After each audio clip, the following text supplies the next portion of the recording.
dùn nílé tiwa. Gbọ̀ngàn rẹ̀ yóò gba orúkọ ayé ògbọ́ pẹ̀lú. Oore ọ̀fẹ́ ṣá ní gbẹ́kẹ̀lé mi. Jésù kú fún aráyé, ó kú fún mi pẹ̀lú. Oore ọ̀fẹ́ ṣá ní gbẹ́kẹ̀lé mi. Jésù kú fún aráyé, ó kú fún mi pẹ̀lú.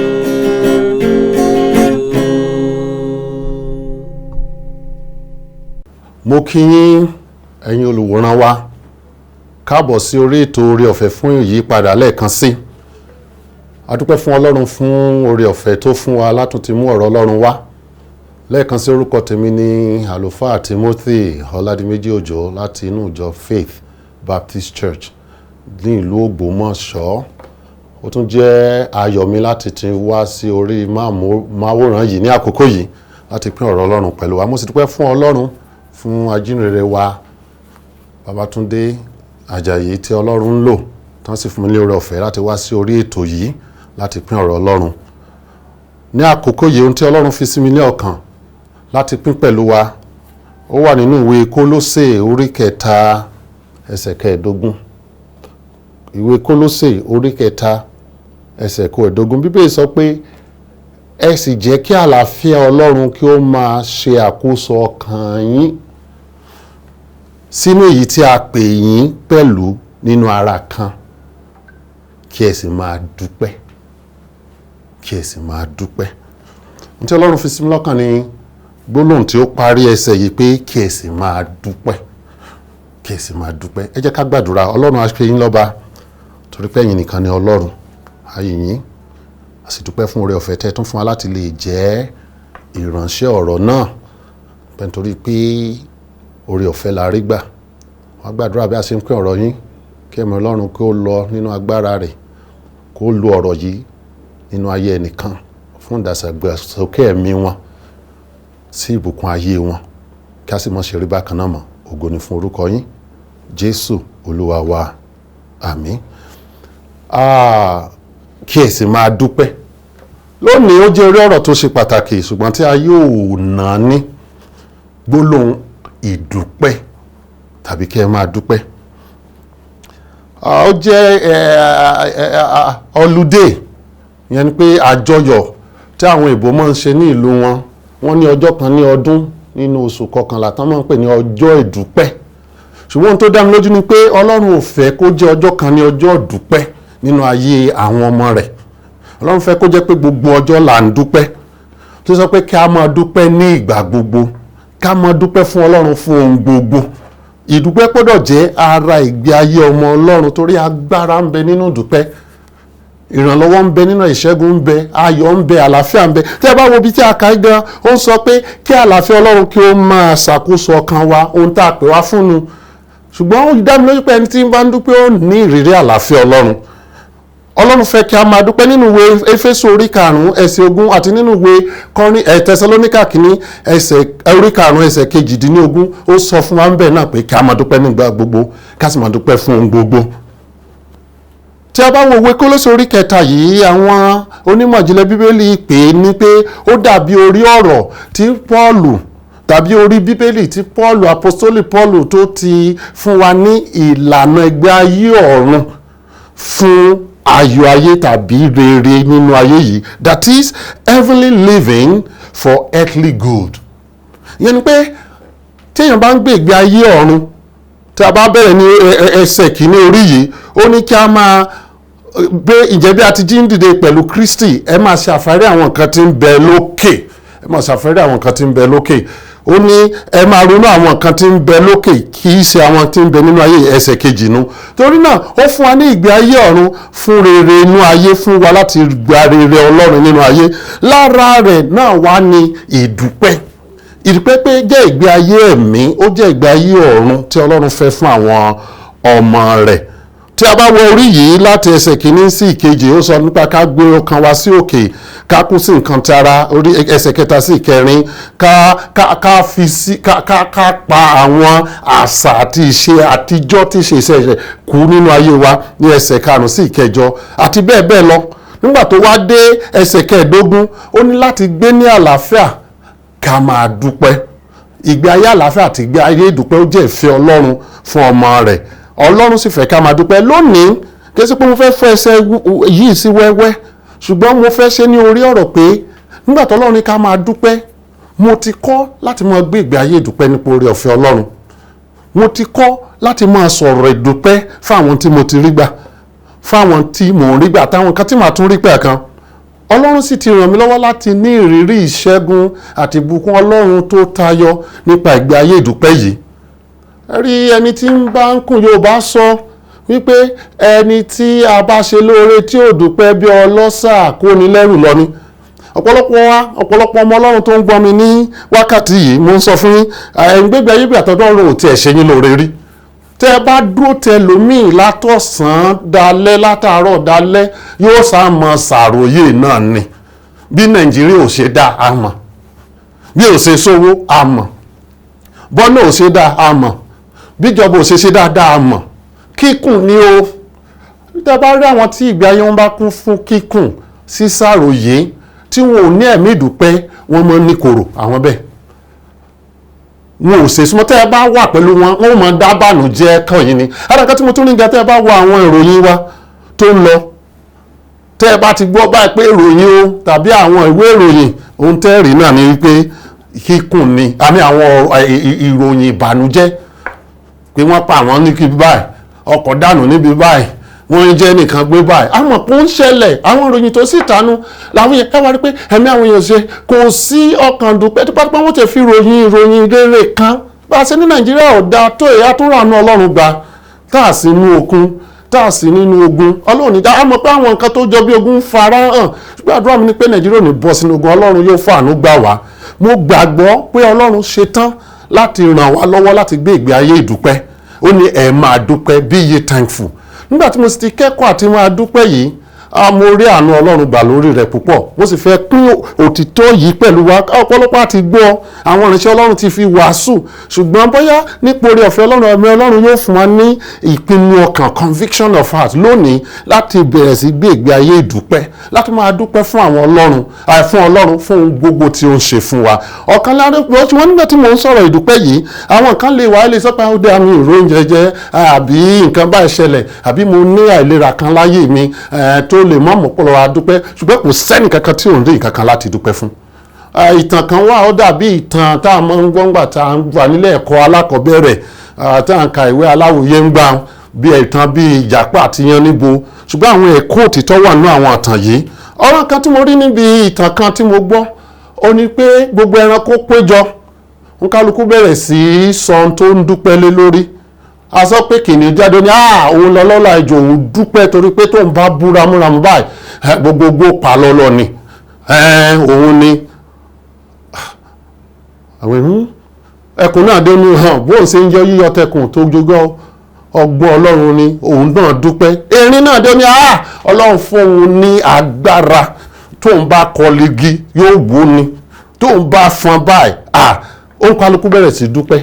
Ó dá àwọn ẹranko lọ ó sá dá àwọn ẹ̀kọ́ kéékèèké. Eku náà dúpẹ́ o pé òun náà sáà rún jẹjẹ, òun rẹ́pà jẹ, òun rí gbogbo ẹ jẹ.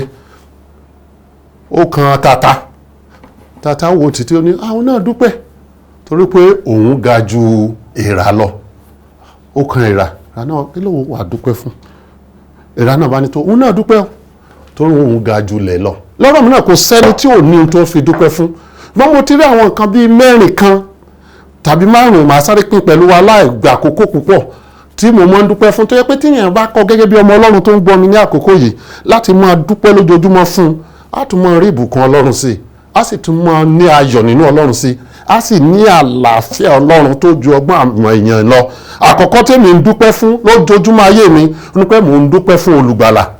Mo ń dúpẹ́ fún olùgbàlà mi. I am thankful for my Saviour. Mo dúpẹ́ pé Jésù Kristi ni Ọlọ́run, òun sì ni olùgbàlà ayé mi. Mo dúpẹ́ nítorí pé mo mọ Jésù.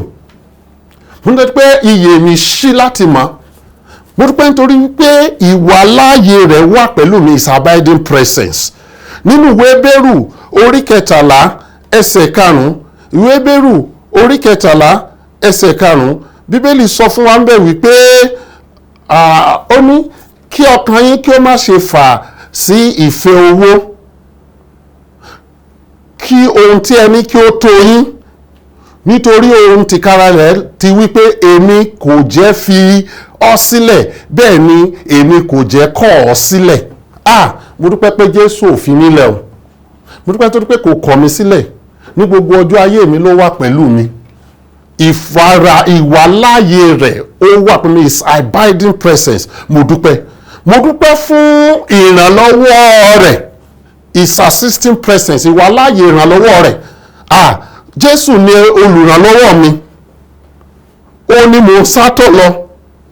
Nínú ìwé Àìsáyà orí 41 ẹsẹ̀ 10, ó ní má ṣe bẹ̀rù torí èmi wà pẹ̀lú rẹ, má ṣe fòyà torí èmi ni Ọlọ́run rẹ. Ní ẹsẹ̀ 13 ó ní èmi yóò fún ọ ní okun, èmi yóò ràn ọ́ lọ́wọ́, bẹ́ẹ̀ ni èmi yóò dì ọ́ mú pẹ̀lú ọwọ́ agbára. Ẹsẹ̀ 10 mo sì wá ẹ̀fọ́rí mi, pẹ̀lú ọwọ́ ọ̀tún òdodo mi. Ní ẹsẹ̀ 14 ó wá ní pé torí èmi Olúwa Ọlọ́run rẹ ni yóò di ọwọ́ ọ̀tún rẹ mú, tí màá sì sọ fún ọ pé má bẹ̀rù, èmi ó ràn ọ́ lọ́wọ́.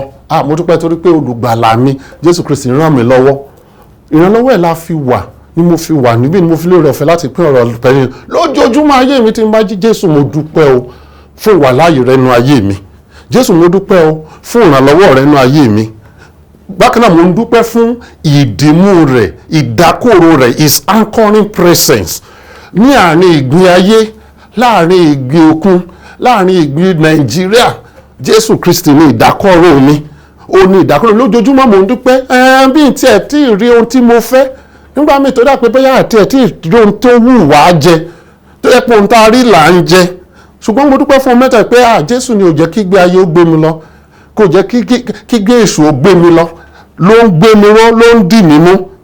Bíbélì sọ pé ohun kan náà sì ni Jésù yìí ní ìwé Hébérù orí 13 ẹsẹ̀ 8, ìwé Hébérù orí 13 ní Jésù Kristi yìí ọ̀kan náà ní lánàá àti lónìí àti títí láéláé. Wọ́n ń tọ́jú pé Jésù ò yí padà, torí náà ìdìmú rẹ̀, ìgbémiró rẹ̀, ìgbọ̀nmílọ́wọ́ rẹ̀ kò yí padà. Mo dúpẹ́ fún olùgbàlà mi. Ohun àkọ́kọ́ tí mo ń dúpẹ́ fún nu, mo ń dúpẹ́ fún Jésù Olúwa àti olùgbàlà tó wá, tó fẹ̀mí rẹ̀ sílẹ̀ láti rọkàn mi padà, tó kú ikú ní orí igi àgbélébù fún mi, tó tẹ ẹ̀jẹ̀ rẹ̀ sílẹ̀ fún ìwẹ̀nùmọ́ ẹ̀ṣẹ̀ mi. Mo dúpẹ́ o fún Jésù Kristi. Mo wá ń dúpẹ́ lẹ́ẹ̀kejì fún ìgbàlà yẹn tí mo wá nínú Jésù. Mo dúpẹ́ fún ẹni tí Jésù jẹ́, that's what ẹni tí mo sọ lákọ̀ọ́kọ́ nu, pé I'm thankful for my saviour, ẹni tó jẹ́ torí ńlá lágbára, tó wà títí láíláí, tó ń gbé mi ró, tó ń dì mí, tó ti ràn mí lọ́wọ́. Bẹ́ẹ̀ wá ni mo wá ń dúpẹ́ lẹ́ẹ̀kejì fún ìgbàlà tí mo ní nínú rẹ̀. Torí ọ̀pọ̀lọpọ̀ ń pe Jésù, ọ̀pọ̀lọpọ̀ ń dárúkọ rẹ̀, ṣùgbọ́n wọn ò ní gbàlà yìí. Mo dúpẹ́ torí pé èṣù ra mí níyè láì mọ òtítọ́ Ọlọ́run pé mo nílò gbàlà. Èṣù wa ra mí níyè pé mo rí pé mo nílò gbàlà, ṣùgbọ́n ọkàn mi wá yìí láti mọ́ gbà. Pé lọ́jọ́ kan ní ọjọ́ kejì oṣù kẹta ọdún 1993, òye ìgbàlà wọ ayé mi. Mo gba Jésù sínú ayé mi ní olùgbàlà mi, mo fi Jésù ṣe olúwa ayé mi. Mo mọ̀ dúpẹ́ o, mo mọ̀ dúpẹ́ o, mo mọ̀ dúpẹ́ o fún òye ìgbàlà Ọlọ́run. Mo dúpẹ́ o pé mo ní ìgbàlà nínú Jésù Kristi. Mo dúpẹ́ torí pé tí n bá kú lónìí mo ń lọ sí ọ̀run. Mo ní torí pé mo ń lọ sí láti sinmi ní ọ̀dọ̀ bàbá mi ní ọ̀run, torí pé mo ti ní Jésù nínú ayé mi. Ẹnikẹ́ni tó máa ń gbọ́ mi ní wákàtí yìí tí wọ́n náà ti ní Jésù, tó ti mọ Jésù, tí Jésù wà nínú ayé rẹ̀, mo mọ̀ kó oríire o. Ó yẹ kó mọ dúpẹ́ lójoojúmọ́ fún ìgbàlà rẹ̀. Àkọ́kọ́ kó mọ dúpẹ́ fún olùgbàlà rẹ̀, kó sì mọ dúpẹ́ fún ìgbàlà tó fún ọ, torí pé ó di ọmọ Ọlọ́run nípasẹ̀ Jésù Kristi. So àkọ́kọ́ mo dúpẹ́ fún olùgbàlà mi. Ẹ̀kejì, mo dúpẹ́ fún ìgbàlà mi, mo dúpẹ́ fún iye ìdẹ́wọlẹ̀ pé Jésù ló san. Bíbélì sọ nínú ìwé Jòhánù orí 4 ẹsẹ̀ 14 pé Ọlọ́run fi aráyé tó bẹ́ẹ̀ gẹ́, ó fi ọmọ bíbí rẹ̀ kan ṣoṣo fún ni, pé ẹnikẹ́ni tí ó bá gbàgbọ́ kó má bàa ṣègbé, ṣùgbọ́n kó lè ní ìyè àìnípẹ̀kun. Wọ́n torí pé Jésù tá a fi fún mi, mo gbàgbọ́ o, mo ní ìyè àìnípẹ̀kun. Mo dúpẹ́ fún ìrora tí Jésù là kọjá kí mi bàbá ní ìrora ayérayé. Mo dúpẹ́ o, mo dúpẹ́ o, mo dúpẹ́ fún ète ìyè àìnípẹ̀kun tó fún mi, the purpose of it, tó tẹ̀ ẹ̀jẹ̀ rẹ̀ sílẹ̀ láti fún mi ní ìyà nípẹ̀kọ̀ àmódúpẹ́ o. Ìgbàlà jẹ́ ohun tó dúpẹ́ fún ní ojoojúmọ́. Pé Jésù Kristi yìí gẹ́gẹ́ bí ìwé Kọ́ríńtì kejì orí 5 ẹsẹ̀ 21 sọ pé a ti fi ṣe ẹ̀ṣẹ̀ fún wa, ẹni tí kò mọ ẹ̀ṣẹ̀kẹ́ṣẹ̀, kí àwa lè ní òdodo Ọlọ́run nípa rẹ̀. Ìgbàlà nìyẹn. Pé mo jẹ́ olódodo níwájú Ọlọ́run torí pé mo ní òdodo Jésù tá a ti fi fún mi. Orí ọ̀fẹ́ rẹ̀ nípa ìrànwọ́ Ọlọ́run ó tún wá ràn mí lọ́wọ́ láti gbé ìgbé ayé òdodo lójoojúmọ́. Nípa orí ọ̀fẹ́ rẹ̀ ni la fi ń gbé olóhùn ràn wá lọ́wọ́. Tẹ́sù ògbáyé wa, mo dúpẹ́ fún olùgbàlà mi. Ẹ̀kejì, mo dúpẹ́ fún ìgbàlà náà. Ẹlẹ́ẹ̀kẹta, mo dúpẹ́ fún oore ọ̀fẹ́ àti sin Ọlọ́run àti láti ṣiṣẹ́ fún Ọlọ́run. Torí pé mo wà láàyè lónìí, Bíbélì sọ pé alààyè ọkàn ni ó yin Olúwa. Alààyè ọkàn. Mo wà láàyè lónìí láti lè yìn, láti lè sìn, láti lè wàásù yìn rere lójoojúmọ́ ọjọ́ mi. Mo dúpẹ́ Olúwa, mo dúpẹ́. Àánú mo rí gbà. Àánú mo rí gbà. Paul sọ ó ní ohun tó wù yẹ. Èmi náà sọ pẹ̀lú Paul yìí yẹ. Ṣùgbọ́n mo rí àánú gbà. Torí náà ká máa dúpẹ́ tá a fi rí àánú Ọlọ́run, tá a fi wà lálàáfíà gẹ́gẹ́ bí orí ọ̀rọ̀ mi ti sọ. Téèyàn bá ń dúpẹ́ lójoojúmọ́ pé Jésù, mo dúpẹ́ fún olùgbàlà mi. Mo dúpẹ́ fún ìgbàlà náà. Bẹ́ẹ̀ ni mo sì dúpẹ́ fún oore ọ̀fẹ́ láti sin Ọlọ́run. Mo fẹ́ kà nínú ìwé Galatia orí 1. Ìwé Galatia, Paul sọ nípa ìdúpẹ́ fún ìpè yẹn, fún oore ọ̀fẹ́ láti máa sin Ọlọ́run àti láti ṣiṣẹ́ fún lójoojúmọ́ ní orí 1 ẹsẹ̀ 15. Ìwé Galatia orí 1 ẹsẹ̀ 15. Ó ní ṣùgbọ́n nígbà tí ó wu Ọlọ́run, ẹni tí ó yà mí sọ́tọ̀ láti inú ìyá mi wá, tí ó sì pè mí nípa oore ọ̀fẹ́ rẹ̀. Mo dúpẹ́ lọ́wọ́ Ọlọ́run tí ó yà mí sọ́tọ̀ láti inú ìyá mi wá, tó sì pè mí sí nípa oore ọ̀fẹ́ rẹ̀. Lẹ́sẹ̀ 16 láti fi ọmọ rẹ̀ hàn nínú mi, kí èmi lè máa wàásù rẹ̀ láàrin àwọn kèfèrí. Lójú kan náà èmi kò bá ara àti ẹ̀jẹ̀ gbìmọ̀ pọ̀. Oore ọ̀fẹ́ ni gbogbo ọmọ Ọlọ́run ló sì ní ìpè, gẹ́gẹ́ bí ọ̀rọ̀ Ọlọ́run ṣe sọ wá nínú ìwé Éfésù orí 4 pé ká rìn ní pípé ìpè tí a fi pè wá. Gbogbo wa gẹ́gẹ́ bí ẹ̀yà ara Kristi la lójúṣe ojúṣe nítẹ̀ tí mú nítẹ̀, ojúṣe wọn yàtọ̀tọ̀. Gbogbo wa ní ìránṣẹ́ Ọlọ́run ní ìpín kankan. Ká mọ̀ dúpẹ́ pé a ń lóore ọ̀fẹ́ láti sin Jésù, láti ṣiṣẹ́ fún Jésù. Ẹ̀kẹta nù. Ẹ jẹ́ fún wa ní ẹ̀kẹrin. Mo dúpẹ́ fún ìpèsè. Lédè Ìgbò mo lo gbólóhùn sí. Mo dúpẹ́, thankful for my saviour, for my salvation, for my calling unto service, for the Lord, and for his supply. I'm thankful for his calling to service, and I'm thankful for his supply. Ìyẹn ní ìpèsè Ọlọ́run. Mo dúpẹ́ fún àwọn rere tí mò ń rí gbà. Mo dúpẹ́ fún Ọlọ́run ń bọ́ mi. Mo dúpẹ́ torí pé ó ń wò mí sàn, ó ń ràn mí lọ́wọ́. Ọba Dáfídì ó sọ nígbà tó wo dídára ọwọ́ Ọlọ́run nínú ayé rẹ̀ nínú ìwé Sáàmù orí 123. Sáàmù orí 123 tá a bá wò ẹsẹ̀ 1 àti 2. Kí n sáré síbẹ̀ ẹsẹ̀ 1 àti 2. Ó sọ, fi ìbùkún fún Olúwa ìwọ ọkàn mi, àti gbogbo ohun tí ó wà nínú mi, fi ìbùkún fún orúkọ rẹ̀ mímọ́. Ẹsẹ̀ 2, fi ìbùkún fún Olúwa ìwọ ọkàn mi, má sì ṣe gbàgbé gbogbo oore rẹ̀. Ẹsẹ̀ 5 mo fẹ́ràn rẹ̀ pẹ̀lú. Ó ní, ẹni tí ó fi ohun dídára tẹ́ ọ lọ́rùn, bẹ́ẹ̀ ni ìgbà èwe rẹ̀ di ọ̀tun bíi ti idì. Olúwa, mo dúpẹ́ fún ìpèsè. Lọ́pọ̀lọpọ̀ gba àwọn nǹkan tá à ní là máa ń wò. Wá gbàgbé nǹkan tọ́lọ́run ti fún wa. Gbólóhùn kan bí òwe ni, ó sọ pé koríko máa ń dúdú ní òdì kejì ọgbà, ní ọgbà ẹlòmíì. Àwọn míì mọ̀ pé orílẹ̀-èdè tá a bí mi sí, bí ká bí mi sí ìlú bàtà àwà bí ọ sí ìlú èbò nǹkan. Ó ṣe máa dúpẹ́ pé Nàìjíríà tiwa náà ni. A mọ̀ pé kò rí bó ṣe yẹ kó rí, a mọ̀ pé nǹkan kan àwọn tó nílò àtúnṣe pọ̀, ṣùgbọ́n dúpẹ́ lọ́wọ́ Ọlọ́run. Dúpẹ́ lọ́wọ́ Ọlọ́run fún àwọn rere tó fi ń tẹ́ Ọlọ́run nínú Nàìjíríà yìí, bó ti wù kí nǹkan burú tó. Dàbí èèrà tó ní pé mo ṣàdúpẹ́ mi náà ga jùlẹ̀ lọ. Àwọn kan ló ti kú o. Àwọn kan wà ní ipò kíkú gan nígbà wọ́n wà láyé, tí wọ́n wà láyé wọn, ọ̀hún sí láàyè wọn. Ṣùgbọ́n àwọn wà láyé, ó wà láàyè rẹ̀, wọ́n á rò pé ò rí nǹkan báyìí jẹ. Ètò orí jẹ sóò dúpẹ́ lọ́wọ́ Ọlọ́run fún àwọn rere, fún ìpèsè fún rẹ̀. Kò sí ẹ̀sìn mọ́gbà pé Yorùbá níbi èèyàn bá dúpẹ́ orí àná yóò rí mi gbà. Ọrẹ orí ọ̀fẹ́ máa dúpẹ́ nígbà tí èèyàn bá ń dúpẹ́ lọ́wọ́ Ọlọ́run. yóò tún rí ìbùkún ọlọ́run tó pọ̀ sí ni. Gẹ́gẹ́ bí Dáfídì, mo dúpẹ́ lọ́wọ́ ọlọ́run fún àwọn àìní mi tó ń bá pàdé. Ó ti ṣèlérí, ó ní ọlọ́run mi yóò pèsè fún àìní yín ní kíkún nínú ọ̀rọ̀, nínú ògo, nínú Jésù Kristi. Gbogbo àìní tọ́mọ ọlọ́run bá ní ọlọ́run yóò pèsè fún ni. Lọ́pọ̀lọpọ̀ gbà àmọ́ ṣẹ̀ṣẹ̀ nǹkan tá a fẹ́ ni àmọ́ ń wò, ṣùgbọ́n ọlọ́run yóò pèsè fún àìní. Nígbà míì tún wá rè mo tún wá lọ́wọ́lọ́wọ́ pé àwọn nǹkan míì tí mo tún fẹ́ kó tún fún mi. Àánú ọlọ́run mọ̀ ni o. Àwọn nǹkan míì tí mo fẹ́ ó tún fún mi. Àwọn tí ò tọ́ sí mi, gbogbo nǹkan tí ò tẹ̀ tọ́ sí mi òun ló fún mi.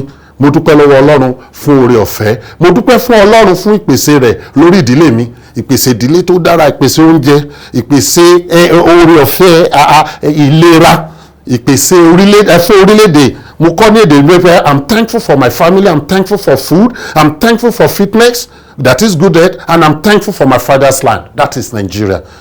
Ètò àparí ìkarùn-ún, mo dúpẹ́ fún ilé ayérayé mi. I'm thankful for my sanctuary, my eternal home. Nínú ìwé Kọ́ríńtì kejì orí karùn-ún, Kọ́ríńtì kejì orí karùn-ún ẹsẹ̀ kìíní, Bíbélì sọ ń bí pé Bíbélì sọ fún wa pé nítorí àwa mọ̀ pé bí ilé àgọ́ ara wa tí ayé ìbá wó, àwa ní ilé kan láti ọ̀dọ̀ Ọlọ́run, ilé tí a kò fi ọwọ́ kọ́, tí ayérayé nínú àwọn ọ̀run. Mo dúpẹ́ pé bó ti wù kó wá le tó láyé, kí n má rìn nǹkan tí mo fẹ́, tó yẹ pé lóde Nàìjíríà náà bí mi sí èbò, mo dúpẹ́, mo ti sọ pé mo dúpẹ́. Mo tó bá tiẹ̀ wá wù ká jìyà láyé owó ti wù kó rí, ṣùgbọ́n Ọlọ́run ò fẹ́ yà fún ọmọ rẹ̀, mo gbàgbọ́ bẹ́ẹ̀. Àní ká tẹ̀ wá lórí bẹ́ẹ̀, ṣùgbọ́n a gbọ́dọ̀ mọ̀ dúpẹ́ pé Ọlọ́run ayérayé ń bẹ fún wa. Bí ó sọ pé kò ní sí ẹkún mọ́, kò ní sí òṣè mọ́, kò ní sí ìyà mọ́, yóò nu omijé wa nù. Wọ́n dúpẹ́ lọ́wọ́ Ọlọ́run fún yẹn. Ẹ máa dúpẹ́, ní ẹ sì máa dúpẹ́, kọ́ láti dúpẹ́, torí nínú dídúpẹ́ ni ìbùkún àti àṣeyọrí tún wà, àti ìrànlọ́wọ́ Ọlọ́run tayọ sí. Ọlọ́run yóò sì ràn wá lọ́wọ́, yóò fún wa ní ẹ̀mí ìdúpẹ́, yóò sì ràn ayé wa lọ́wọ́. Ó tún jẹ́ ayọ̀ mi láti lo àkókò yìí láti pè yín sí ibi ètò wa ọlọ́dọọdún tí a ṣe lọ́jọ́ fún àwọn ìránṣẹ́ Ọlọ́run, àwọn olùṣọ́ àgùntàn, àwọn àti òṣìṣẹ́ ìjọ, tí a pè ní èdè òyìnbó ní Pastors and Church Workers Conference, èyí tí a máa ń ṣe ní ọ̀sẹ̀ àkọ́kọ́ sí ọ̀sẹ̀ kejì nínú oṣù kejì ọdọọdún. Fún ọdún yìí tí í ṣe ọdún 2022, ètò yìí yóò wáyé ní àti ọjọ́ Ajé tí í ṣe Monday ọjọ́ keje, yóò sì parí ní àṣálẹ́ ọjọ́ kẹsàn-án ọjọ́rú ní oṣù kejì ọdún 2022 tí a wà níbẹ̀ yìí. Ó jẹ́ àkókò tí Ọlọ́run máa ń lò láti bùkún àwọn ìránṣẹ́ rẹ̀. Ó jẹ́ àkókò tí Ọlọ́run máa ń lò láti ru àwọn òṣìṣẹ́ rẹ̀ sókè. Ó jẹ́ àkókò tí Ọlọ́run máa ń lò láti tún tẹ̀sẹ̀ Ọlọ́run síwájú nínú ayé wa. A ní ọ̀pọ̀lọpọ̀ àwọn ìránṣẹ́ Ọlọ́run tí ó wá láti ìlú Amẹ́ríkà àti láti orílẹ̀-èdè Nàìjíríà àti láti orílẹ̀-èdè, à ń retí àwọn ìránṣẹ́ Ọlọ́run ká láti orílẹ̀-èdè Ghana tí wọ́n bá wa pé ní ọjọ́ mẹ́ta yìí tí í ṣe ọjọ́ Ajé ọjọ́ keje sí ọjọ́rú ọjọ́ kẹsàn-án oṣù kejì ọdún 2022, Monday February the 7th to Wednesday February the 9th 2022. Mo gbàgbọ́ pé Ọlọ́run yóò ràn yín lọ́wọ́ láti wá. Nígbà tí ẹ bá sì wà níbẹ̀, ẹ ó rí ìbùkún Ọlọ́run. Àlàáfíà fún yín. Ẹ ṣé púpọ̀ tí ẹ tẹ́tí sí ètò wa ní ọjọ́ òní. Mo fẹ́ gbàgbọ́ pé ètò yìí ti jẹ́ orísun ìbùkún fún ẹnìkọ̀ọ̀kan.